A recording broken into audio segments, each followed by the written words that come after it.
E aí, galera, iniciando a segunda parte dessa aula, nós vamos continuar com a termoquímica, né? E nós vamos introduzir agora um conceito muito específico, um conceito muito técnico, que é o conceito de entalpia.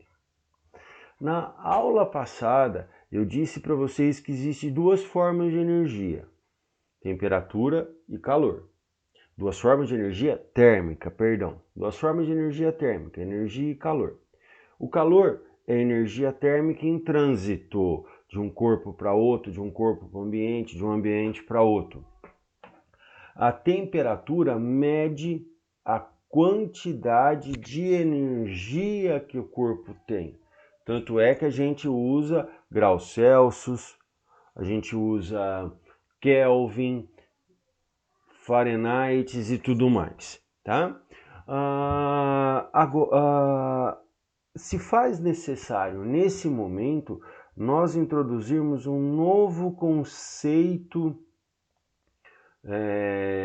de energia, na verdade, um novo conceito de propagação de energia, que é a entalpia. Ah, mas é uma novidade, alguma coisa? Não, é só uma maneira diferente de nós chamarmos o calor. Então, entalpia e calor são numericamente a mesma coisa. Tá? Então, em que situação, em que condição? Quando a gente trabalhar com pressão e temperatura constante. Numa pressão e numa temperatura constante, calor pode ser chamado de entalpia e entalpia pode ser chamado de calor. Galera, é apenas mais um nome técnico, tá bom? É apenas mais um nome técnico, mas o significado de entalpia é o mesmo de calor. Calor e entalpia, portanto, são a mesma coisa, têm o mesmo significado. Vamos aplicar a entalpia, vamos aplicar esse termo calor, entalpia, nas reações químicas. Nós sabemos que é uma reação química para acontecer, o seu estágio inicial nós vamos ter os reagentes e no seu estágio final nós teremos os produtos. Então, o início são os reagentes trabalhando e no final eu tenho os produtos, tá? A entalpia, ela é classificada como sendo um termo bem técnico novamente, uma função de estado. O que seria uma função de estado? É aquela grandeza, é aquele parâmetro físico, matemático, químico que só depende do seu estado inicial e do seu estado final. Não me interessa como que ela sai do início e chega no fim. Se é um caminho reto, se é um caminho sinuoso, apenas interessa que ela sai e chega. Então, a entalpia ela pode ser calculada usando o final menos o inicial. Ou seja, eu quero saber qual foi a variação de entalpia, qual foi a variação de calor que está associada a uma reação química. Aquela reação química para acontecer, quanto de energia que ela gasta, quanto de energia que ela absorve. Como que eu vou calcular isso? Quanto de calor que ela gasta, quanto de calor que ela absorve, quanto de entalpia que ela gasta, quanto de entalpia ela absorve. Eu faço o quê? Eu pego a entalpia do produto e subtraio a do reagente, ou seja, entalpia final menos entalpia inicial. E nesse instante eu tenho aí o calor da reação, ou o calor, a entalpia de reação, tá? Outra informação extremamente importante, o ΔH, a variação de entalpia, a variação de calor, é uma propriedade extensiva. Como assim extensiva? O ΔH ele é diretamente proporcional à quantidade de reagente, tá? Consumida no processo. Vejam só como fica essa reação. Eu tenho o gás metano esse gás metano está reagindo com 2 oxigênios e está produzindo gás carbônico e água, certo? Essa reação ela está acontecendo e está acontecendo com um ΔH de menos 890 kJ. Quando tem esse sinal de menos na frente do valor numérico, significa que a reação está perdendo, que a reação está liberando calor. Então essa reação, para acontecer, ela esquenta. Nós já vamos falar sobre. Olha na reação de baixo, eu dobrei a quantidade dos reagentes, consequentemente o ΔH também dobra. Menos 1780 é o dobro de menos 890. Outra propriedade da entalpia para que ela possa ser classificada como extensiva. O ΔH ele é diretamente para uma reação, ele é igual aos valores absolutos, tá? Como que ele quer dizer com isso? Qual que é o significado dessa frase? Que não está muito legal não, ficou confuso agora que eu vi. Olha só, eu tenho metano reagindo com oxigênio, produzindo gás carbônico e água, e essa reação ela está liberando 890 kJ. Veja, o sinal é negativo. Se eu inverter a reação, o ΔH inverte o sinal. É isso que ele quis dizer nessa frase confusa aí de cima. O ΔH ele é diretamente proporcional ao valor. A reação ela tem um ΔH que é diretamente proporcional a ela. Se eu inverto essa reação, eu tenho que inverter o sinal do ΔH também. Olha, eu passei a ter gás carbônico e água e a reação entre os dois está liberando metano e oxigênio, tá? Ou seja, o ΔH é um número positivo.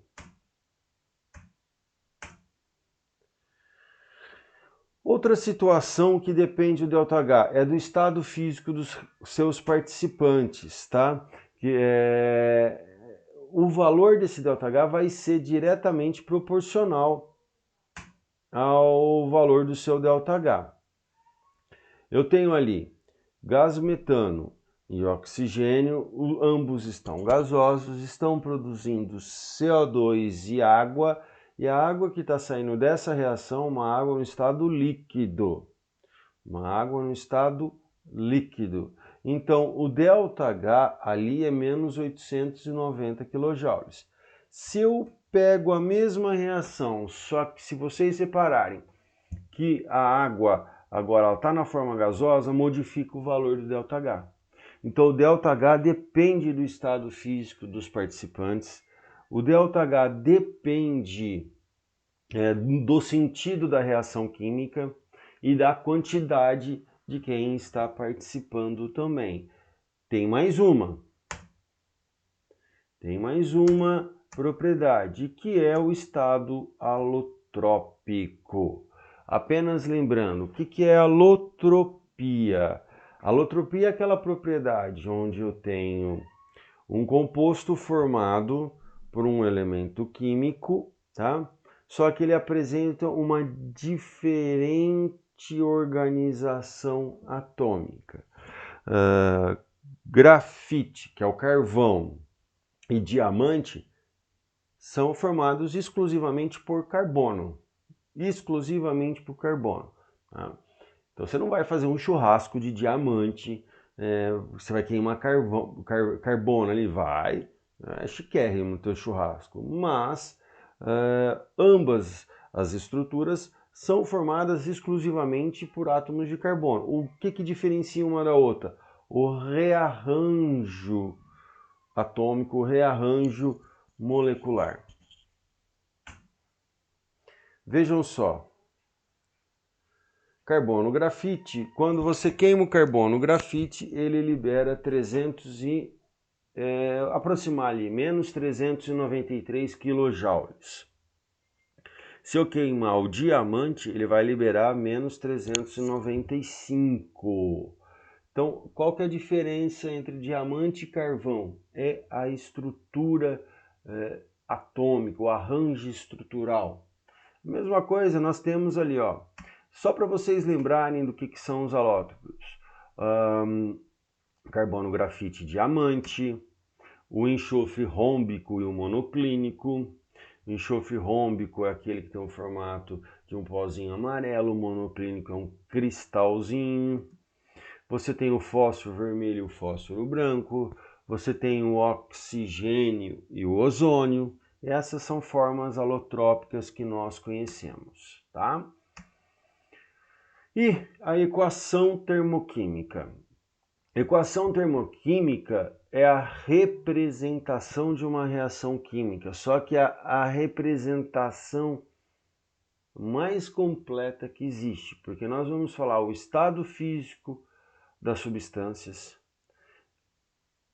que estão participando da reação, se é sólido, líquido, gasoso, se está na forma aquosa.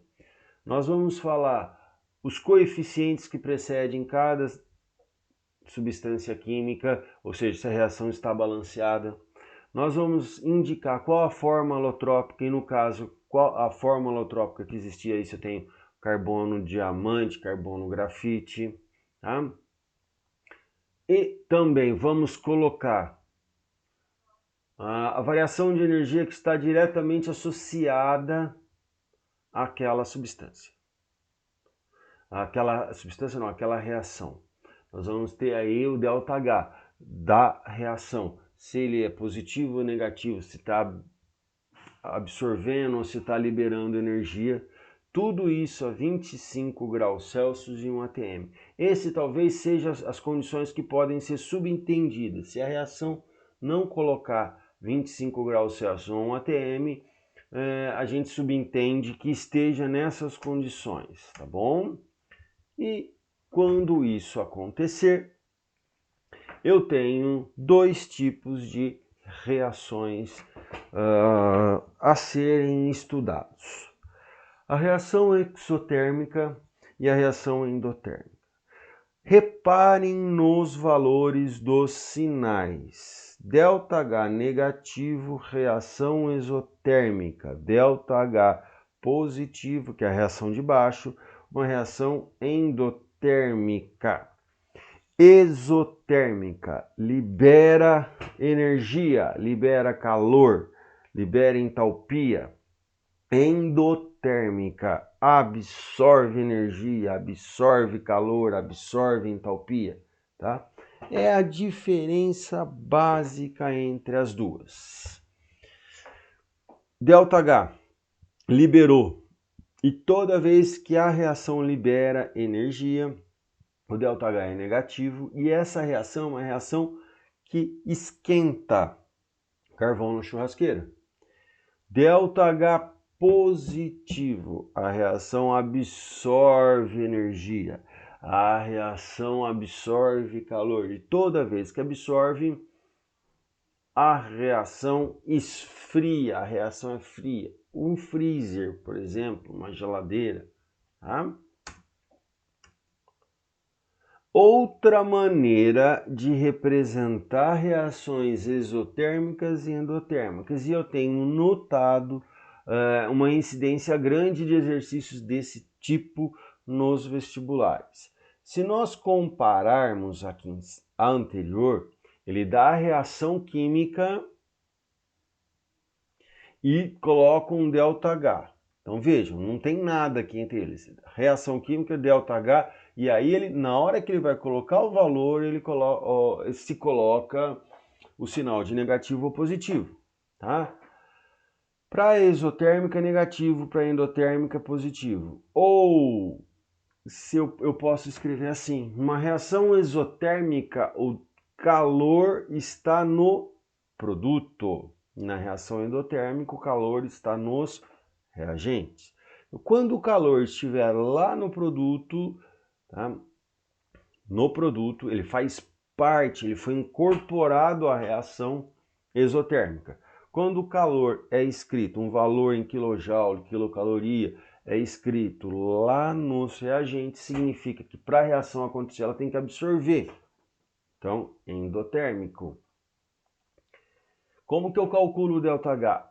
ΔH é uma função de estado. ΔH sempre será entalpia dos produtos menos reagente, ou seja, produto menos reagente, final menos inicial, tá?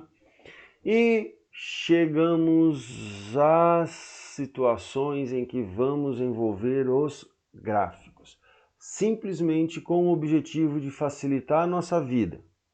Uma reação exotérmica é uma reação onde o calor está no produto, ou o ΔH é negativo.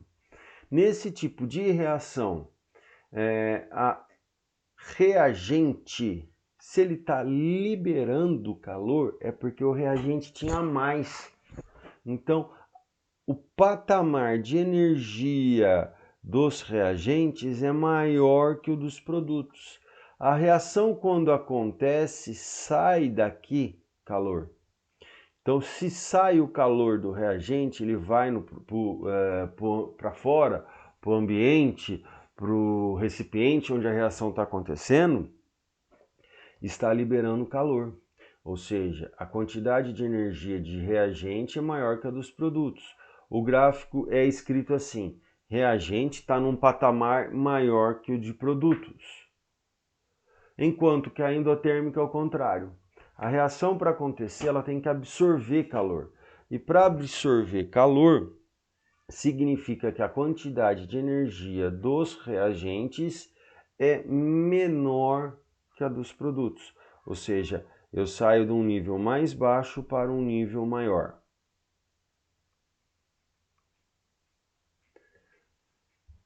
ΔH de uma reação é produto menos reagente. Toda vez que o ΔH for um número maior que zero, eu tenho endotérmica. Se for um número menor que zero, exotérmica. Em outras palavras, para uma reação onde o ΔH é positivo, reação endotérmica. Se for negativo, reação exotérmica. Novamente os gráficos. Como o produto é maior que os reagentes, então esse número vai ser maior que esse. Vai dar um número negativo essa subtração, tá? Olha lá, reação exotérmica, ΔH menor que zero. Num gráfico onde... Nossa, ficou cheio dos guerigueri isso daqui.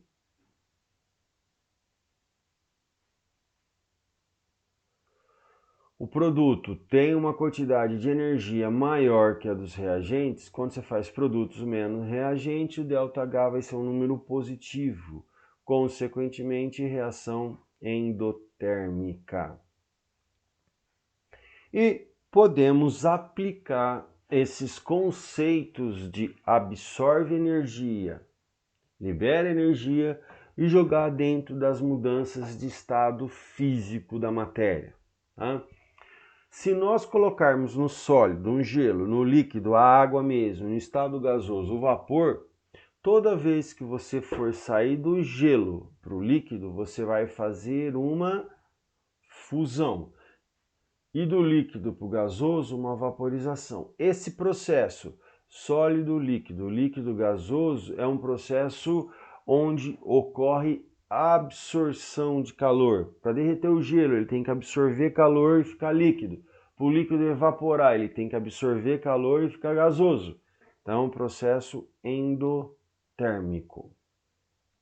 Por sua vez, se eu vou liquefazer, condensar o gás em líquido e solidificar a água em gelo, eu tenho que liberar calor do gás, ele vira líquido, tiro o calor, libero o calor da água, ela fica sólida. Então, processos exotérmicos. Fusão, vaporização endo, condensação, solidificação exo.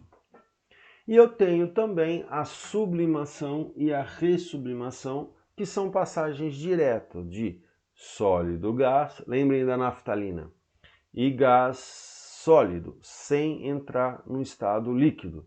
Quando eu saio de sólido para gás, endo. Quando eu vou de gás para sólido, exo. Então, tudo que for da esquerda para a direita, endo, da direita para a esquerda, exotérmico. Maravilha! Dúvidas? Estarei em aula para a gente resolver exercícios e repassar essas informações, tá bom? Um grande abraço e até já já!